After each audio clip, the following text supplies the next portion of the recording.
The use of technology has always been a controversial topic in the office environment. Let's go back in history to, let's say, 1937, when the telephone came to widespread use. An insurance company in Stockholm banned the use of the telephone in the office and only allowed employees to use telephones at lunch breaks and after work. And the telephone was viewed with a lot of skepticism, even with a little fear, and a lot of people even viewed it as the devil's tool. Today, those misconceptions cause us to smile.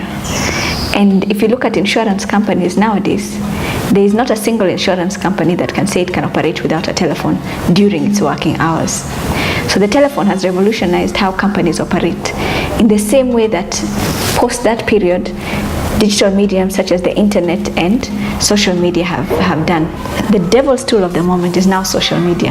Let's look at the definition of social media. A group of internet-based applications that build on the ideological and technological foundations of Web 2.0, which allows the creation and exchange of user-generated content. That sounds a little bit more complicated than it actually is. Human beings are inherently social creatures. Our survival is based on our ability to form communities, and these communities being driven by a common culture. And that is what social media is created by and creates. You will agree with me undoubtedly that the same standard of a culture driven by beliefs and a common set of values is what an organization like ours strives to achieve. Employees in such an environment are willing to trust the leadership and trust one another, as well as being willing to take risks on behalf of the organization. And in that way, leadership can truly influence company culture through social media.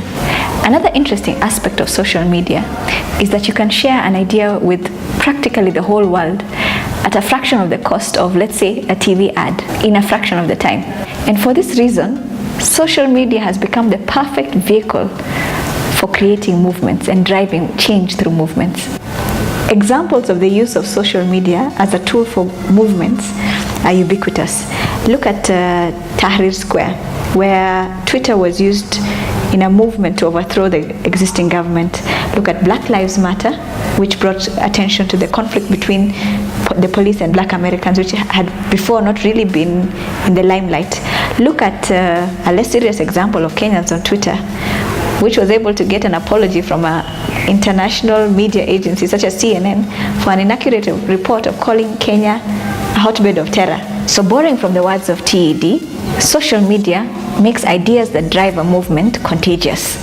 And why is a movement significant to this discussion? Movements are agents of change. Change of hearts, change of minds, change of actions towards a particular cause. The unique characteristic of movements is that leadership is very agile and distributed, and individuals who are part of the movement are deeply engaged.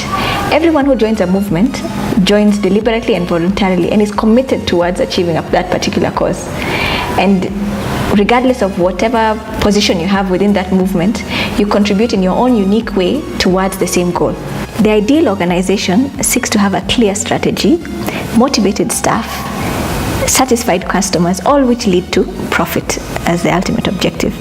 You could say that the ideal organization is a profitable movement, and that is where social media comes in. So we can look at the importance of social media in creating this movement within an organization from two perspectives, internally and externally. Internally, social networking tools enable the sharing of ideas, issues, insights, solutions that all help generate new ideas. Social networking tools also provide a direct network between decision makers and executors, and as a result allows the empowerment of individuals across all levels of the organization. Externally, we see word of mouth being quickly replaced by social media. If you look at campaigns such as the Old Spice campaign, which generated 107% in increase in sales, and an engagement with between the consumers and the brand to such an extent that could not have been achieved purely by an ad. Another good example of how great the return on investment on social media is for any organization is the Volvo ad.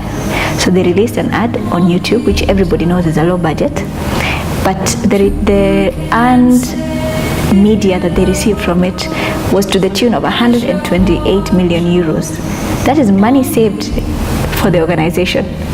Locally, we've seen Aromat achieve this kind of popularity and virality in terms of the cost of media spent on an ad versus how many people it reached and how many people actually talked about it. And in the end, Aromat became a synonym for transformation. So anything you add Aromat to transforms to something else. And people actually ran with it and created memes. And that's what a brand ultimately tries to achieve, is to make people love the brand and talk about it in a positive manner. That is the movement-like behavior that you can achieve with social media, externally and internally.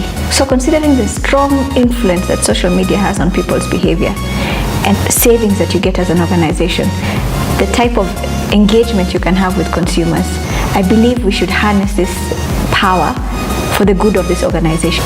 Ultimately, the question that we should ask ourselves is, do you want to start a movement for this organization?